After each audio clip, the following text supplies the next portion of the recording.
Hello, Hey. theme park fans, and How's it welcome going? to episode 68 of the E-Ticket Report. My name is Chris Wakefield, and I am joined by my co-host, Ryan Barr, Hey there. Jalen Harvey, Hey, what's good, y'all? and Tommy Hawkins. We're off to a smooth start already. I can tell this is the start of a beautiful, beautiful thing. So, just real quick, before we get into the show, I want to give you a bit of an update on what's been happening on our side. Obviously, the E-Ticket Report, as you knew it, kind of went away. We have new hosts, as you can already tell, and they are so well coordinated and in sync with each other. There's nothing bad that happened between Tim and Derek and myself and mean, angry, upset, hurt feelings. None of that happened.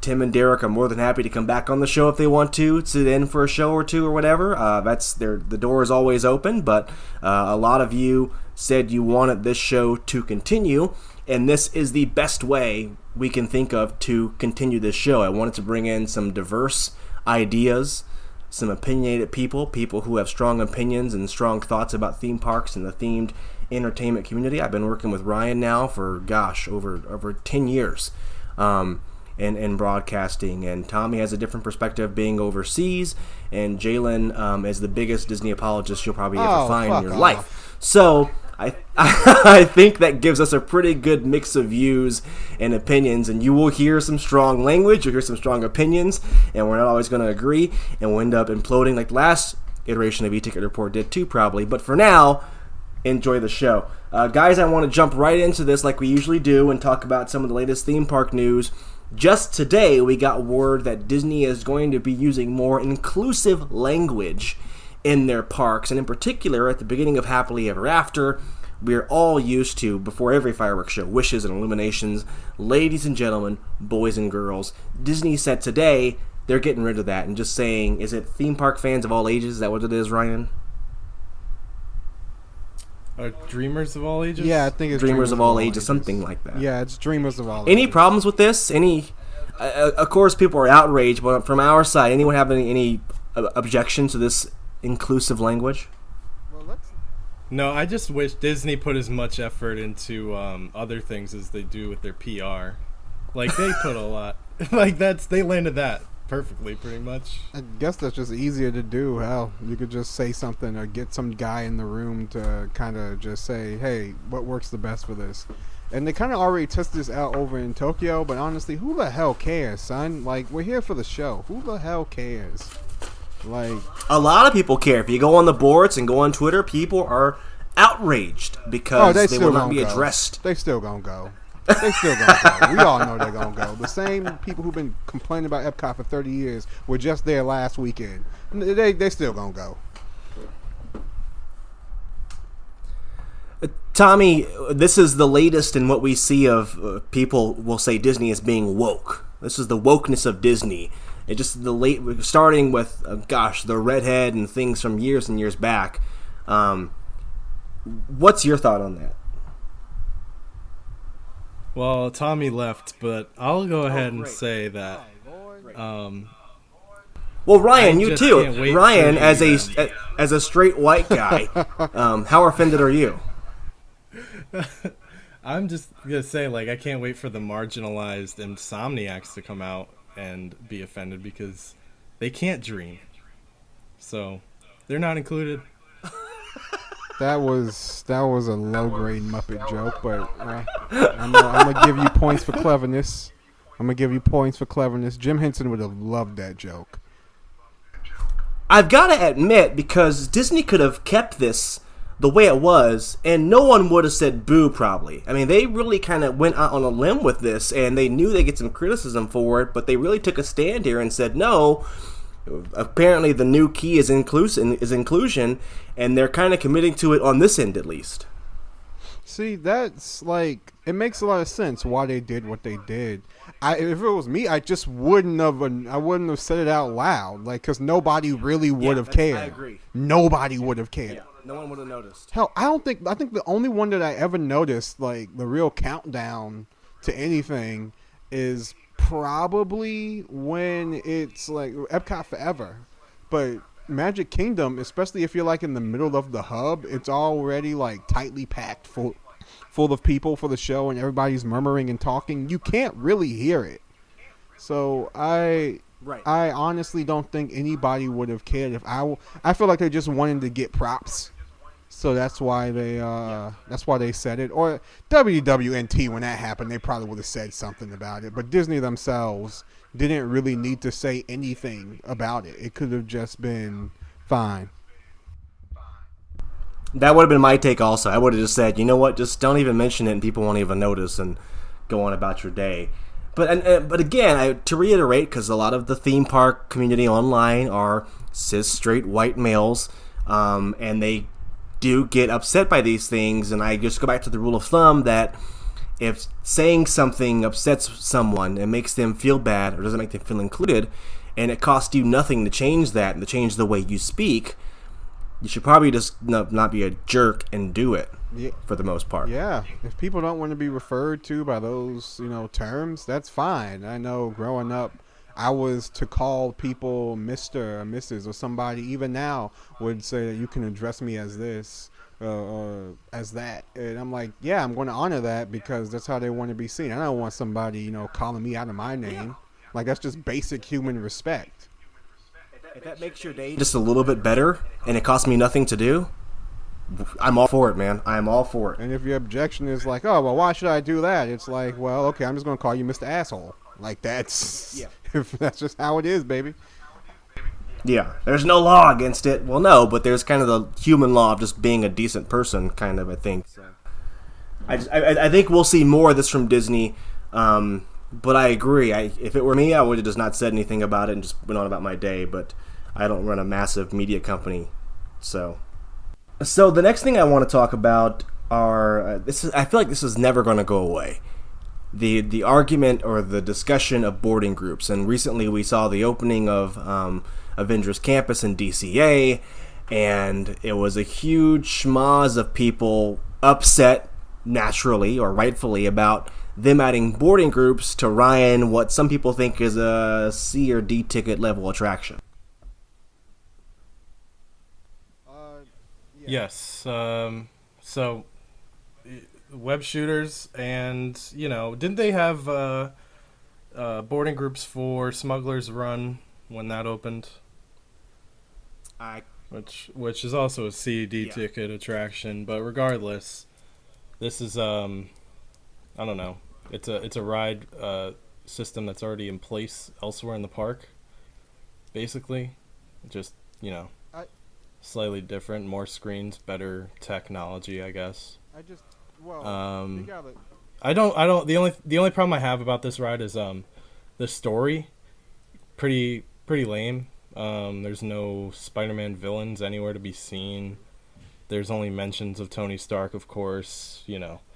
It's which Spider-Man has some of the best villains in all of comics. Yeah. No, this doesn't take place on the timeline. This is something that they made purposely for a sandbox type of thing. So you could have brought back Vulture. Like, there's only one villain that we see throughout all of AC, and that's Taskmaster, and that's mostly for film, promotion. We haven't seen anybody else show up because who's just going to run up to the Avengers at their place? So it kind of sucks. I mean, put aside the ride and everything like that, I get why they did a boarding group for this, especially how small DCA is, how this is a high demand thing that's being open, because anything new is going to be high demand. And they already were having tougher restrictions over there in California than over here in Florida. So it made sense, I guess. We saw how it was just to get into that land. It was backed all the way up to Paradise Pier with switchback. But that's every theme park land when they first open. This is not, you're talking about a solution that's going to go into perpetuity now for a problem that lasted 1 or 2 days.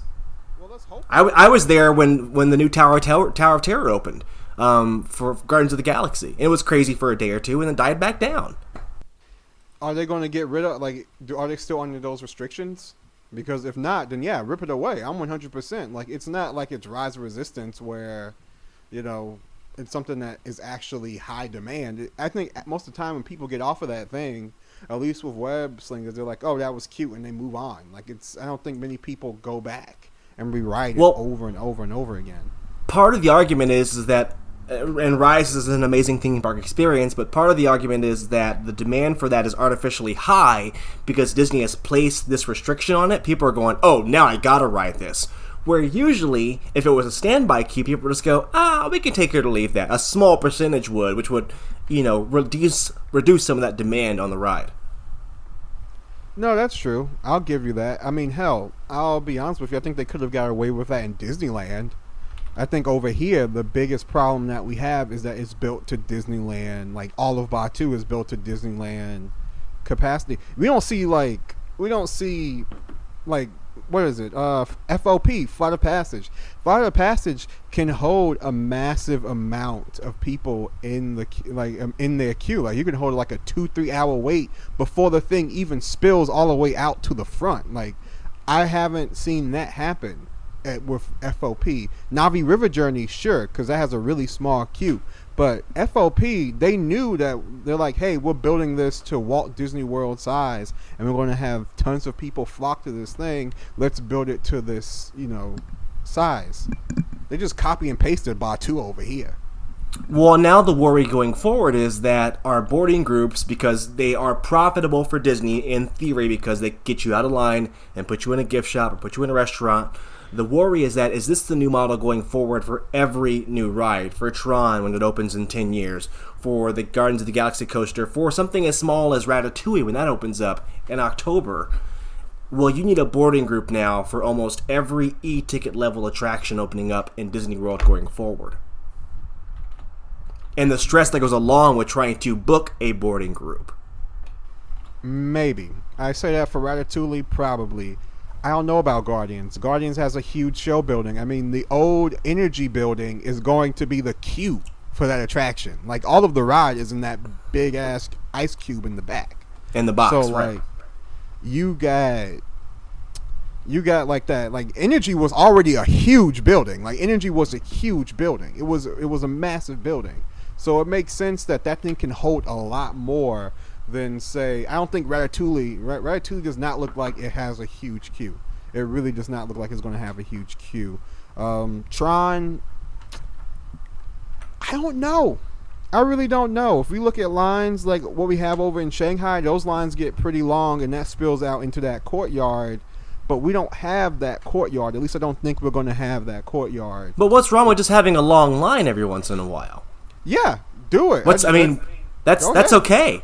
That's Ryan, I'm not sure if you're still on here, but going forward, is this even viable, or should people who hate boarding groups and love standby just give up the fight and go, you know what, we've lost. Boarding groups are the way forward now.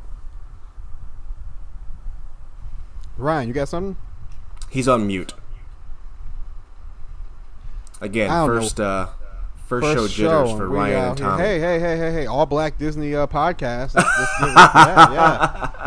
No, we just need Lil Nas X to come on to complete the trio. Oh my God, yeah! All Black LGBT. Oh my God. Ah, shit! We done made the big time now. Twitter would lose their collective minds if that were to happen. God. There'd be an uprising.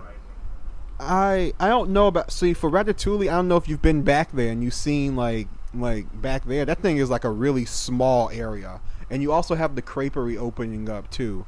So I know that area is going to be ass to ankles in the back. Like, I just know it does not look that big. It really does not look that big. So I can see why they. But that's okay because it's like a C or D ticket ride. Again, this is not an E ticket. But when you add a boarding group to it, you then create the impression in your audience's mind, this is a big E-level attraction. And I've been on Ratatouille in Paris. A lot of people looking at you, Mateo, are going to come off that ride a little bit disappointed. Like, dude, we hyped this thing up for 4 years and that's it. Yeah, I already know people are going to, be looking at it sideways. I think it's not bad. It's just, it ain't an E-ticket. It's not exactly, gush worthy. It's not. Rise Resistance, it makes sense. Hell, if even before, like if Flight of Passage came out during this era, I would say, yeah, put that boarding group on there. Fine. But when it comes to something like that, no, I get what you're saying. It sets a status quo, making it come off more embiggen than it actually really is. But in reality, you're which just leads to using, disappointment. yeah, but that's the same thing you could say like, hey, they put Fast Pass on everything. Like when I said they put Fast Pass on everything, they put Fast Pass on Muppet Vision.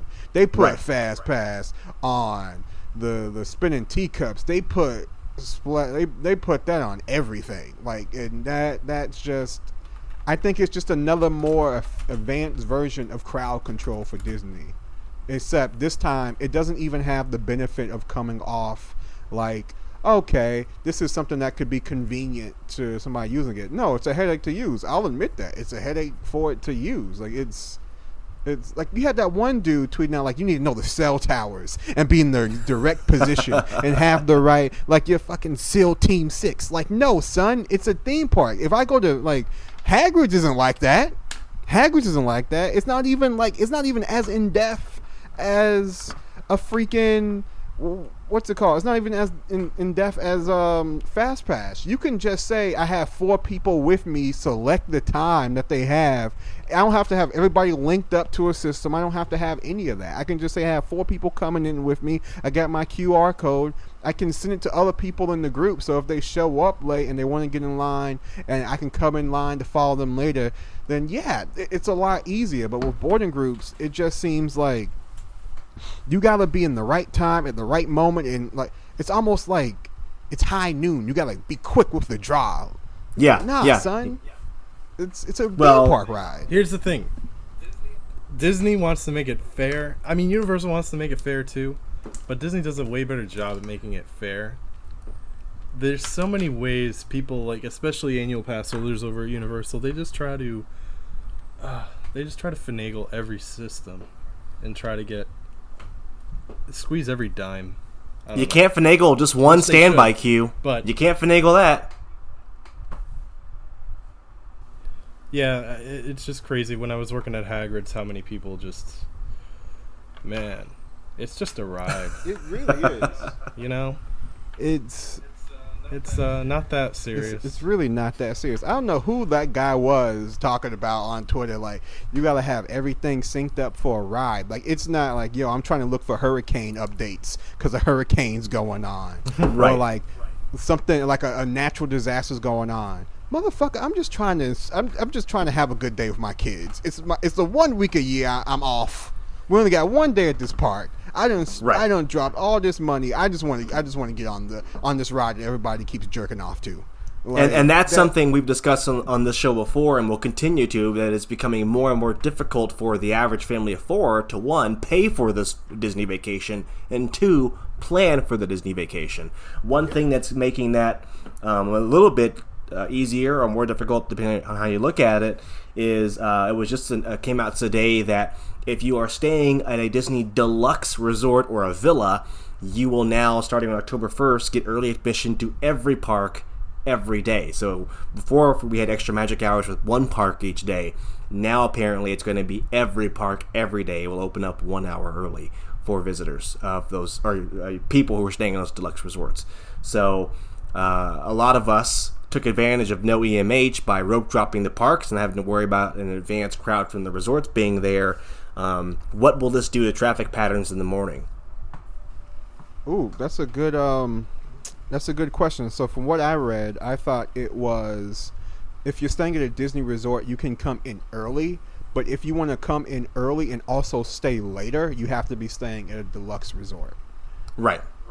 So I don't really find that bad. You know, it kind of just depends on if you're a morning person or if you're a late night person. It really just depends on that. But I do think, hey, Disney's been doing this for years. Like, if you have the most money, you get the best stuff. Even all the way back in the day with the ticket books. You could go to Disneyland and not be able to ride anything but the free stuff and eat air and drink from the water fountain. Like, you could just go in, but if you wanted to ride, you had to buy a ticket book. And if you wanted to ride all the e-tickets multiple times, you had to shell out more money. And people with more money are just gonna, like, that's what Disney is after. They're after, it's not out of the goodness of their hearts anymore. They're business. They want that money. They need that shmoney, son. Like, that's what they're after. But I agree with you, and what I think it's going to be interesting to see. I don't want to predict what the traffic patterns will change to. Obviously, the e-ticket rights, those queues will fill up first thing in the morning from the deluxe resort guests and from the regular resort guests. But the fact that it's at every park every morning really changes how a lot of people, me included, did a touring plan. Having never stayed on site, obviously, I always zigged when everyone else zagged. So if Epcot had EMH in the morning, I was going to Magic Kingdom, or DHS, I was going to Animal Kingdom or something like that. And now that makes that more difficult. No, yeah. No, that makes sense. I get it. Hey, I've only stayed on property a handful of times. One time was just for my 21st birthday, and I didn't even get to experience anything because that was just a crash pad after I got sobered up. So it really, I don't know. I'm a local. Like, I've stayed on property with friends and stuff like that before, but never have I ever really been able to stay on there. So I don't have that whole Midwest family coming down to Disney World for a week, although I can sympathize with that. So if that's exactly like what you're saying, yeah, no, that's trash. Yeah, like that's mad trash. It incentivizes guests to pay $700 a night for that room at the Contemporary, but I'm not sure if one extra hour in a park can justify that high price of a hotel room. That's what they do, but they're going to, there's always going to be somebody at guest relations or, when you're checking in, like, ooh, you really should do this. Like, they do that almost at anything. They're like, this is an amazing experience. Like, somebody, some cast member at the lobby and a family who comes in, they're like, yo, you definitely have to go to Mickey's Not So Scary on top of going to the park. It's something that, like... Well, I was talking in the past, but there's probably somebody who's doing that right now just to sell those tickets, just to get those things off the lot. Like, it's all. I think that's with almost anything, especially in Orlando. There's always going to be somebody behind a desk when you check in who is basically hyping up something to be bigger and better than it really is to get you to pay for it because it's a once in a lifetime opportunity. That's what a lot of vacation stuff is like, but especially in Orlando, and especially at the theme parks, and especially with Disney. And that's how they get people. That's how they get you. It'll be interesting to see. I'm going to miss the days of being able to road drop a park that did not have EMH in it. I think there was one morning Ryan and I did like Flight of Passage, Dinosaur, Everest, and something else, like in the first 90 minutes of Animal Kingdom being open. Like, we destroyed that park in 2 hours, and it was amazing. So yeah, Kilimanjaro. Yeah, Kilimanjaro. Yeah, we did like every e-ticket in the park in the first 2 hours, and I kind of looked at Ryan like, it's only 10 o'clock. Yep. So yeah, we could have done more too. Yeah, exactly. All right, we're gonna move on. I want to. We didn't even take the most, the most accurate, like the most precise. Yeah, the route. touring plans We just walked route. wherever we wanted and walked around. We didn't even look at wait times. Really, we just walked up to the ride and looked at the wait. Yeah, unfortunately, those days are going to be long gone, especially with this new thing. I want to double back real quick. We mentioned briefly the inclusive language at fireworks at Disney at the new shows. We should mention that fireworks, as of is it tonight or tomorrow night, are back at Walt Disney World. Everyone except Fantasmic, of course, which seems to be dead in the water. No pun intended. Good. No, that's rude. You don't like Fantasmic? Fantasmic is dated as hell, son. Like, it's very dated, but it was still a good show. Like, I saw the one in Tokyo, and that, like, Oh, here we go. This is gonna. That in Tokyo. That knocked the gravy off my biscuits, son. Same thing with DLR. Like that, those were good. But like, I go to Disney World, I'm just like, this looks dingy as hell. Like, y'all playing the same '90s music. Although I do love when the Disney Channel stars hit that "When Kiss You the Girl." Can Dream, Then You Can't. Like, when they hit that, I'm like, yo, I'm 8 again. And that, like, I feel that it could just be better. That show is just. I thought it looked old 10 years ago. Now I think it looks like I don't know, an old relic, like an ancient thing of the past. I don't think know. Chris can get this analogy really great with me, but like I think he can understand this the most of anybody on this show. But Chris, the show looks ashy. All right, it looks really ashy. It just looks so ashy. Like I think it's just it's the water. It's how like I don't even think they replaced those costumes. Some of those costumes look like they've been using that since '93. Like it's just ashy, son. But they filled that 10,000 seat arena twice a night, every night. Yeah, because it's a nighttime spectacular. People are gonna pull up. It's got Mickey Mouse and a fire breathing Maleficent. Like they'll show up for that. Like it's not Rivers of Light. Like it's not Rivers of Light, where it's like just some floating barges in the water. And well, although Epcot's gonna pop off, but like How many characters ate shit off that boat? Oh. Like at least 2 that I remember. I know. Yeah, like did like Dopey fall down at one point? Oh yeah. Dopey. Oh no! Somebody fell and I think Goofy was just like waving that Yeah. flag, man. He was Hey, just that's on brand for whipping Goofy. that flag around. He didn't. That's on brand for So Goofy. okay, so now we've just He was established focused over the on last one thing. 5 minutes, oh my gosh, Phantasmic is dusty and it needs to go, yada yada yada. When they announce next year they're doing away with Phantasmic and they're going to get rid of it, I don't want to hear any of you all bitching of, oh, I'm going to miss it so much, I can't believe it's going hell away, no. I'm crying right Take now. I don't want that- to hear any of that shit. Take that and Beauty and the Beast and Little Mermaid with you. You can go on to Twitter and look at BioReconstruct's photos of the Phantasmic Theater and see kind of the disrepair it's in and see kind of the lack of care I guess Disney is taking. And for those of you who like the show, you may have already seen it for your last time, unless you go to LA or, like Jay Lynn said, venture out to Tokyo, which is not. Oh I wouldn't no, that even one's call dead it too. being That one's dead Phantasmic. too. They replaced the one in Japan with a better one. So yeah. Yeah, yeah. Oh Hello, word. Tommy. Thank you. Finally, some culture on this show. We got a British guy. But I was gonna say, speaking of things that are old and decrepit, Typhoon Lagoon. BioReconstruct's photos of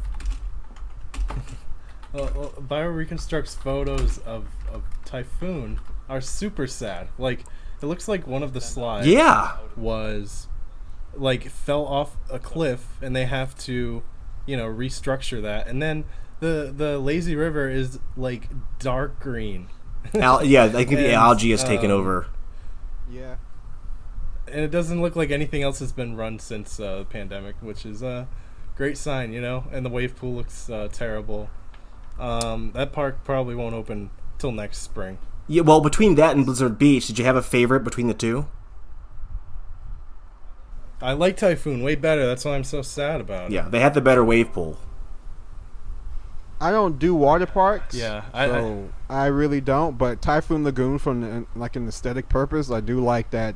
I do. It's a very '90s Eisner concept, and I like it Yeah. for that. I really do like, and I don't have snow here, so it's a cute idea. It's a cute idea. Do you think that Disney will take this opportunity in years from now to say, okay, Typhoons, we're going to gut this thing and try and bring it up to the level of Volcano Bay? Because now they have, for the first time in a long time, real themed water park competition in the market.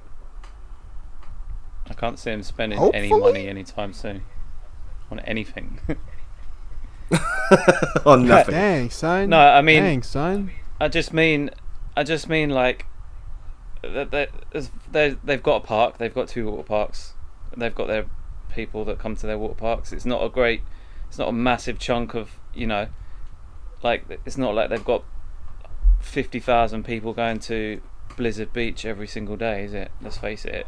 It's a nice little add-on thing that they've got, but it doesn't register in their radar as being any kind of priority for bringing additional whatever. You can't sell much merch, Right. can you, at a water park? That's upsetting.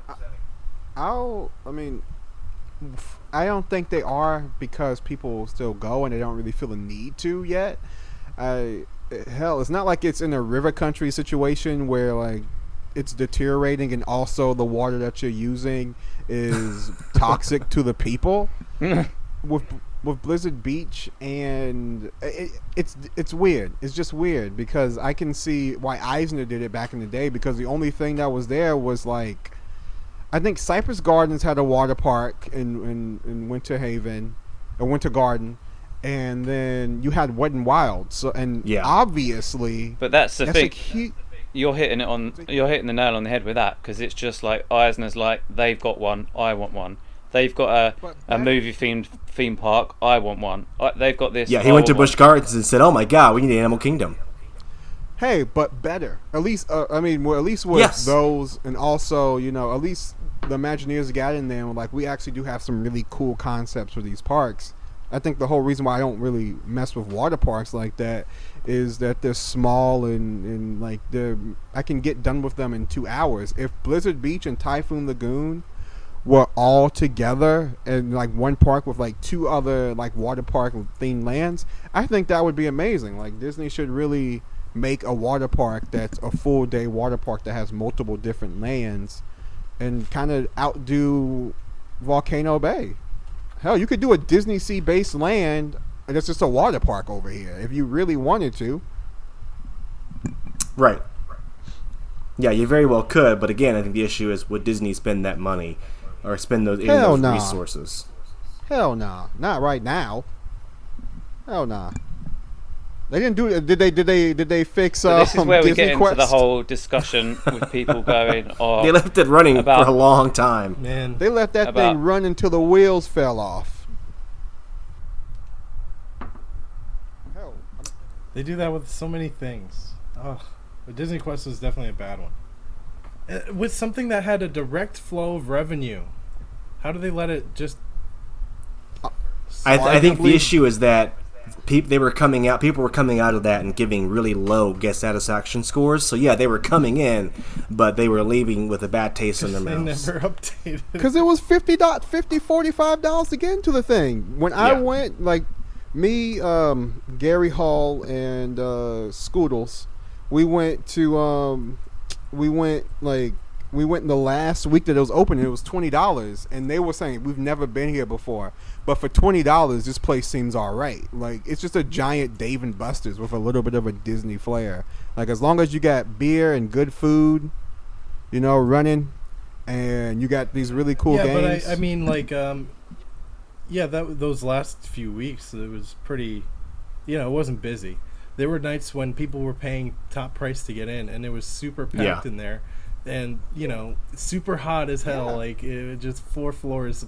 Like, they packed like 3,000. A lot of design flaws with that thing. A lot. No windows and throughout that whole entire building. No. It felt like at one point I think like I have weird like fever dreams, almost like flashbacks, like a trip flashback about being there, because it was just trippy and the air was just constantly recycled. It just felt very claustrophobic and very weird. Like, put some windows. Yeah, my mom had to like leave. She had a panic attack, and she was younger. It's like a casino for kids. No windows, the circulating the air. They took all the clocks off the wall. Honestly, they should have just said, hey, let's just get David, because they went with the NFL, and that's stupid too. But at least there's some windows in that bitch. NBA. But like, I would have just went to Dave and Buster's and been like, hey, y'all want to do a collab? Yeah. And just make it a giant 4-story Dave and Buster's and leave it at that. I think that would have done, and just charge $20 to come in, or do the Dave and Buster's business model with just having credits on cards, like do Chuck E. Cheese type things, stuff like that. Like, just, it's an arcade, and it was a cool arcade. It was just too damn expensive for an arcade. Like, it was Disney, so I mean, people pay out the nose to go to Splitsville. So, I actually do have a good. They had go ahead, Brian. I do have a good story about the last few months of that place, though. Yeah, they had Cheesecake Factory as the oh original my gosh. quick service location. But it was all the way upstairs. On the very top floor. It was like a Cheesecake Factory, express. Yeah, on the top Florida. I think it was the top two. It wasn't Yeah. Express. if I'm not mistaken. That sounds like a There's- Chili's too, like that. Yeah, it's basically like a Chili's too, but quick service. Well- You know, Cheesecake Factory has that big menu. Didn't they have a Cheesecake Factory at Downtown Disney in Anaheim? I'm surprised we don't have one here. That place would be like that. Oh It should have just my been a giant. gosh.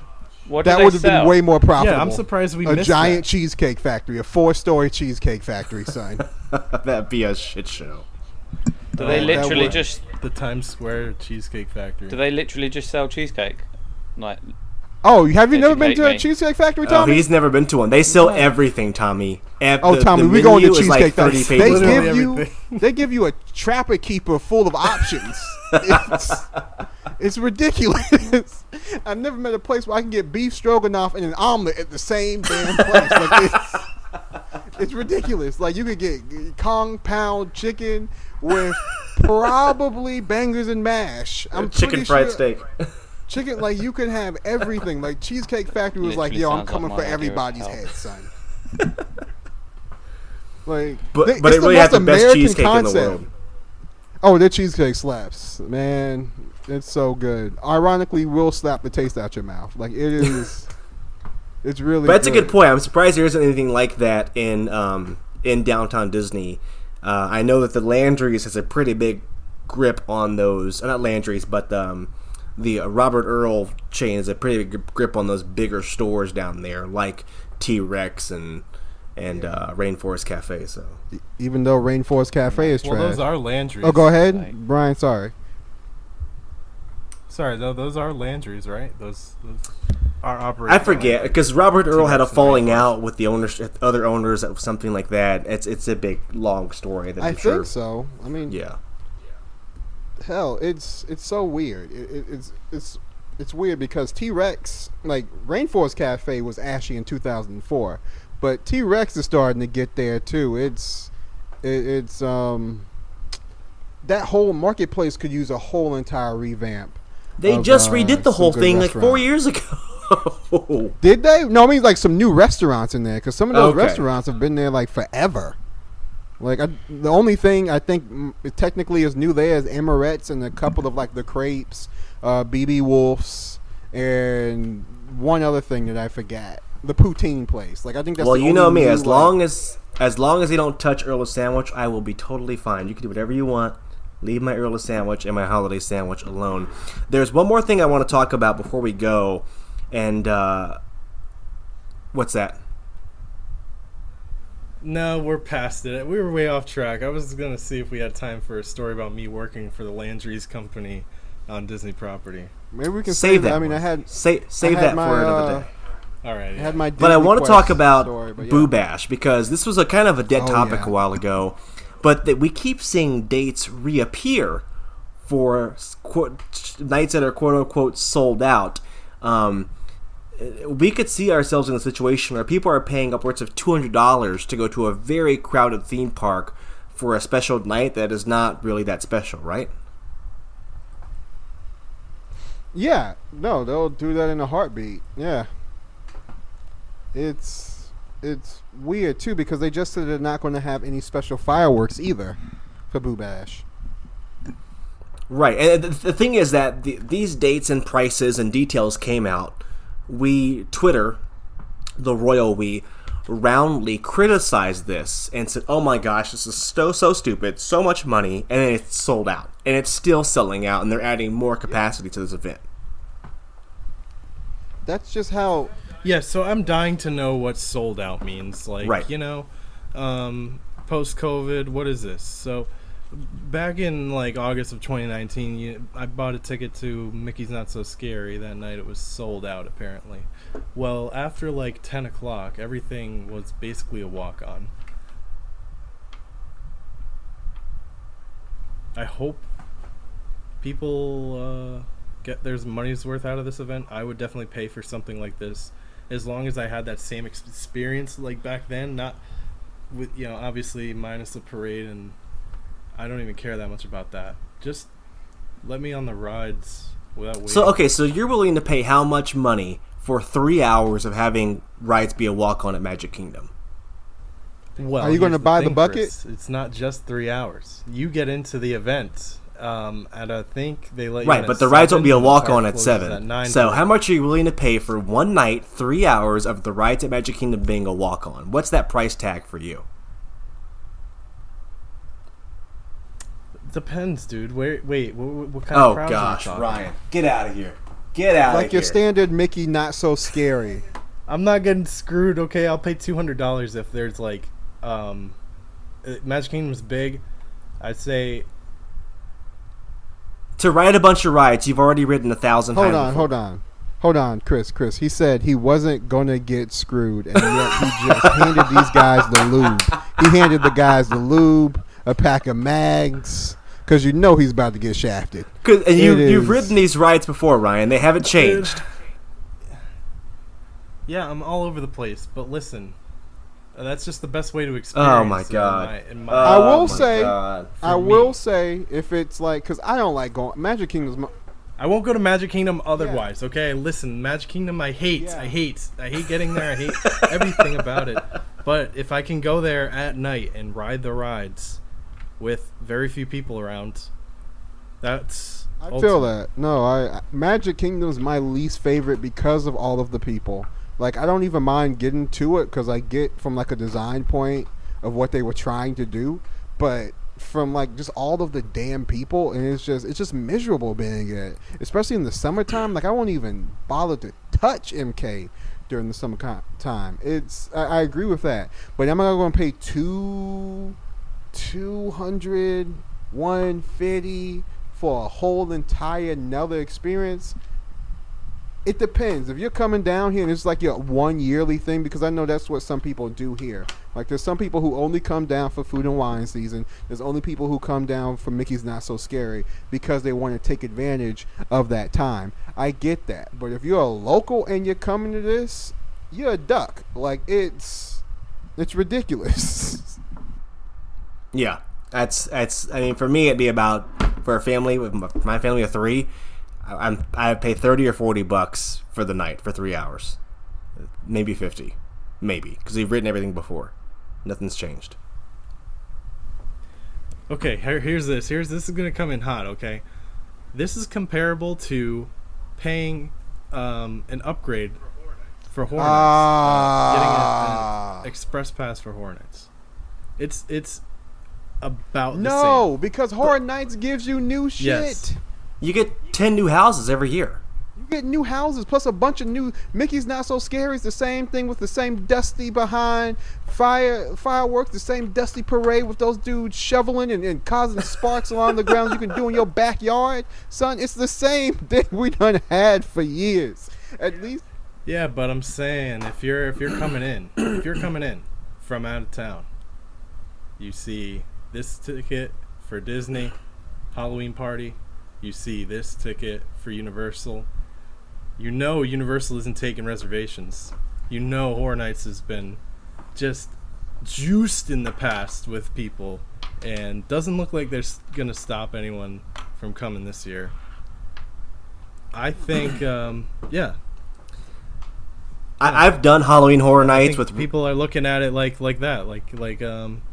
They're I would just say comparable. I've done HHN. You get equal value. I don't see the need Wait, for the express pass for HHN because I'm able to do everything in one night that I want to do. You never have, and you'll never see the light, Chris. You just You can do every. you Ryan, reach off I've done other Halloween people's Horror Nights with expresses you what before, do. and we got everything done in one night.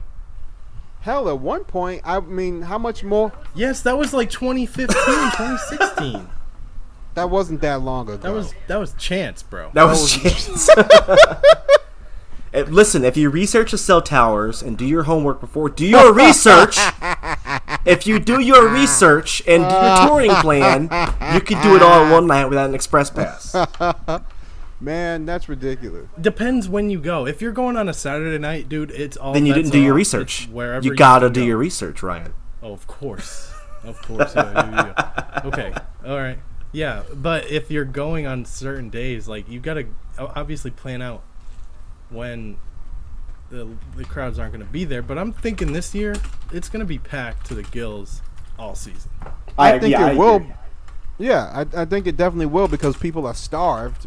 At the same time, how much is it for an RIP tour? Because if it's what 100 and I think it's what like almost $300. Yeah, I think 250 $250. Is that So per we're person or is that saying for the group? per person. per person, I believe. Oh, person. So wow. here's the thing that I get with that. Here's the thing with that. So you're saying that if you get the express pass with HHN, you get the express pass for HHN. Say you're going on a weekend, that's going to be around what almost $200. You give me $50 more, and I get unlimited snacks and drink, and I also get to cut in front of the line and have a tour guide who takes me around. Right. For $50 more, and then Mickey's, I'm in line for some damn candy by Mars, son. They don't even switch it up. I'd like some Smarties some year, you know. But like Yeah, but now you're talking like $100 less in price. The RIP tour is definitely a great value, and people should take hella advantage of that this year. I think they're going to be overbooked on RIP. Yeah, tour. I think Probably. this year is going to be nuts. no, it's gonna be crazy. I'm trying to Yeah. get one. I just know Mickey's Not So Scary. Mickey's Not So Scary just doesn't feel like it's worth it. It's never been worth it to me. Hell, especially not the Christmas one, because the Christmas one, everything that you want to do, you can do during the week of Christmas. So But you don't get those stale cookies. Oh my God, those Brookies that they be getting, like those are Brillo pad cookies. Those are Brillo pad cookies. These are like, oh my God, they're terrible. They're 100% terrible, son. Those are the public school cookies. They got those from Orange County. They got those on. That was a donation from Orange County. folks. I know if you're listening, I know you're listening to this, but I know I just talked about Disney's event, but here's your plans for this fall. Come down to Orlando for a weekend. It's gonna be busy, but guess what? RIP tours are only like $200-300, so per person. Get your family down here. 2 nights, horror nights. 1 night RIP tour. You're set.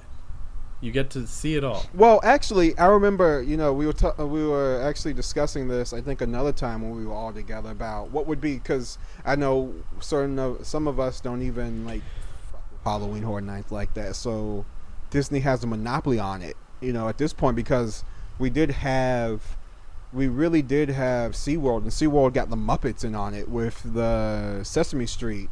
So that would have been an actual good comparison. Before it was just like they're generic made up characters.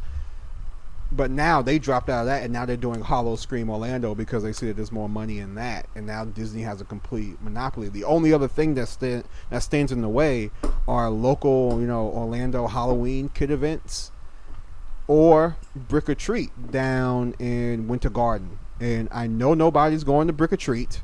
That's a So drive. Disney's just not gonna. That's like 45 minutes away from Orlando on I-4 at night. That's a You're drive. not. Yeah, it's not. You're not gonna want to do that. So, I really don't. Disney at this point doesn't have a reason to change because they're the only ones in the game. Like they're the only ones legitimately who are a major competitor in Orlando. So. Right. We're probably going to be stuck with this for a while, and as long as people keep paying, like Ryan, who's contributing to the damn $200 for 3 hours. $200, and I bet you're gonna buy the bucket too. I bet you're gonna buy that $300 bucket too with Villain Clue. No, I'm not. You're gonna buy that bucket to put your no. $200 candy in. I'm not buying no merch. I'm not buying no merch. Wakefield, watch. But Wakefield, watch. That's the only time Watch. We're gonna be seeing him. That's the only time I'd go. I haven't been to Magic Kingdom since 2019. I won't go back. I can confirm, actually. Unless it's for this event. I can confirm that Ryan does not buy merch because the last time he was in Orlando, I asked him to get me some Camp Cretaceous merch, and he goes, "Oh, I forgot. It's just for my little daughter who loves dinosaurs." And Ryan's like, "Oh, I forgot." You didn't tell me it was You didn't tell me Bumpy was the most. You didn't tell me Bumpy was the most popular character on in the universe. Like, Yeah, that's true. Jesus. That's true. Shout out Yeah, to they the sold OG out pretty Bumpy. fast. People are like smuggling. I think team members are sneaking those through their wardrobe. Yeah, no, home. Bumpy's a big ticket item. It's weird. Yeah. It's like the Cabbage Patch doll from the '90s. Like it's a huge deal. Like Bumpy, one of the realest female MC dinosaurs to ever do it. I've watched all the Camp Cretaceous. I do ride with Bumpy for real. I really do. Alicia, you got me into that. But, yeah. No. Yeah. Okay, all right. So That's how it is. we're up against it. So we're gonna wrap it up here. Ryan, where can we find you online? At Imagineer6 on Twitter. That's about it. I don't even know if I want to put my Twitter out there. Too late. You just did. This Twitter lately, guys. This Twitter lately. Can we talk about that for a It's quick fine. sec? Yeah, That's it's, just you, like- people. You only get wrapped just up in the cringe. shit show if you allow yourself to be. I don't understand this. How you guys? It's just cringe. It's been crazy. It's a lot. It's a lot. I will say this is my 10th year being in the Disney community. It's my 10th year knowing, Ryan and Wakefield. And Yeah, the three I of think us we go can- way back. I think we can all understand. Like we've always seen negativity in this community. I mean, we came from the WW Kingdom cast. That was a huge negative form. Like that was just negative city. It's like negativity has always been in this community, and I just see it more magnified on Twitter. If you're somebody who wants to reach out to more Disney, fans without having to have all the drama, Instagram. As long as you ain't pretty and dropping pictures, you will not get into the drama that is Disney Instagram. My Insta algorithm's messed up too. Like I need to delete that now. I just all I see is girls promoting brands that I have no interest That's in. Disney. Like, come on. That's Disney Instagram Hey, too. that's- It's all influencers. So Hey, chill. No, That's the algorithm. No. That's the No. They got algorithm. The algorithm gets No. you. They know what you were looking for. You like the couple of things, and Instagram was like, let's get this guy some Gatorade. He thirsty, son. That's exactly what. well, apparently John Cena is getting an eyeful of Diz Twitter this my week God. also after following everyone. John Cena and I just got followed. He didn't follow me. I got Universal Studios Hollywood to follow me, son. I ain't even Wow. been there yet. Speaking of thirsty, Jalen, if everyone else wants to follow you, how can they follow you on Twitter? Y'all can find me at TC Jalen at TCJAALIN, and you can just basically find all of my stuff through there. And you can follow Tommy at Tommy Hawkins, and you can follow me at Wakefield Report, and follow the show on the eTicket Twitter account also. Send us any topics you want to talk about. Send us your hate. Send us your condolences for Tim and Derek, or anything else you want to discuss. We're all over that platform. Okay.